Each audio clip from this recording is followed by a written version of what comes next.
Bursa saham Indonesia baru-baru ini diguncang oleh peristiwa besar yang langsung menyita perhatian banyak pihak, bukan hanya di dalam negeri, tetapi juga di seluruh kawasan Asia.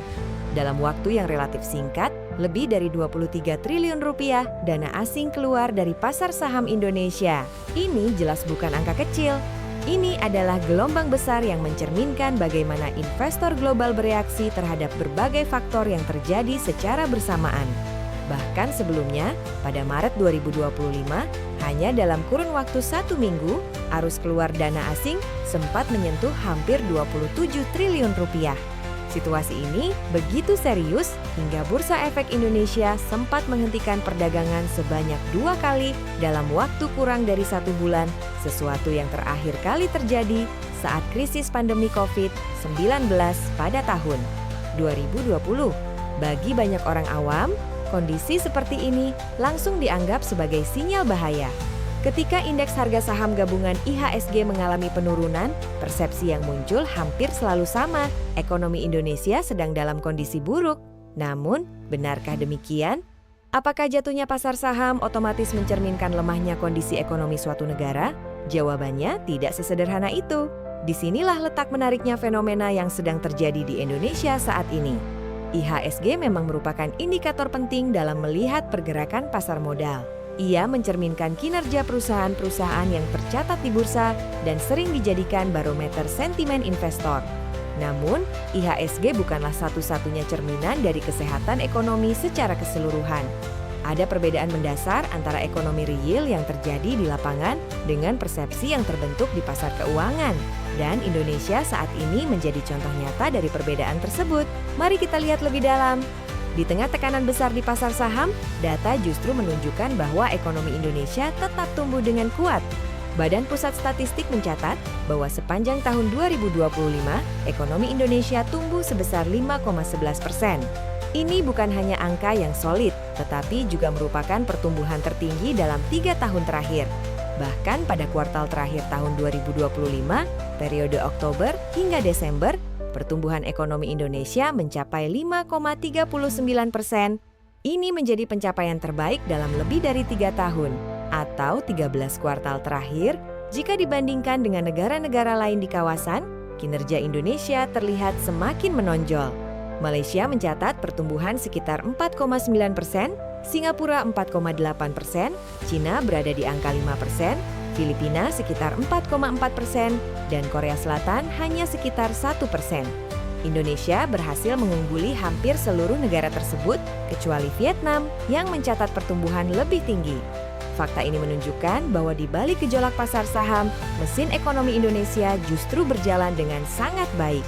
Lalu muncul pertanyaan besar, bagaimana mungkin sebuah negara bisa mengalami tekanan di pasar saham, tetapi pada saat yang sama mencatat pertumbuhan ekonomi yang kuat?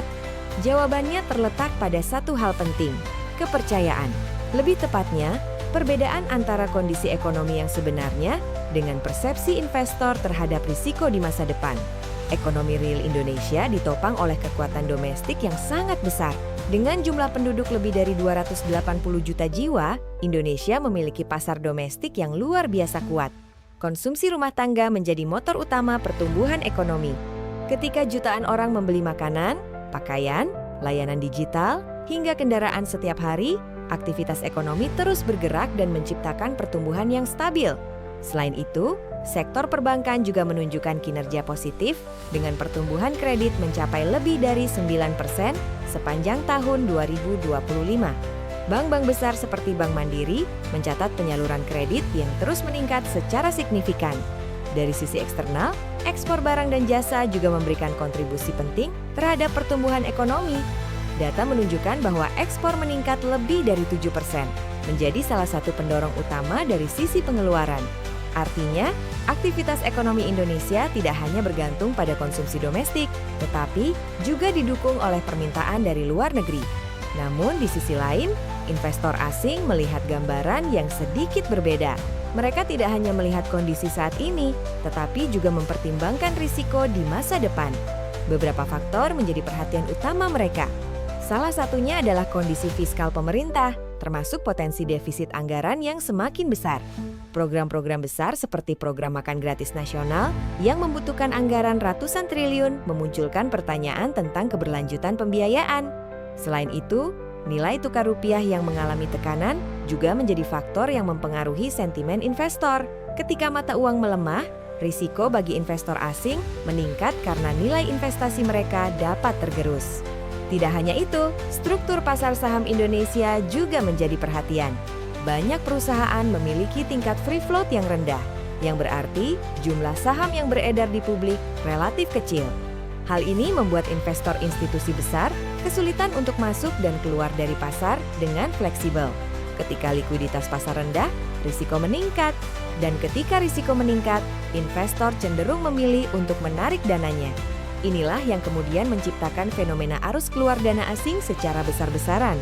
Jadi, apa yang sebenarnya terjadi bukanlah karena ekonomi Indonesia lemah, melainkan karena adanya ketidaknyamanan dari sudut pandang investor global.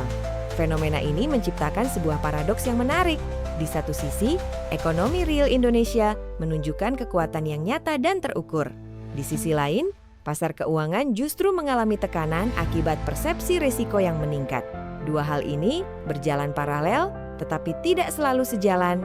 Bagi negara-negara lain, termasuk Malaysia, ada pelajaran penting yang bisa diambil dari situasi ini.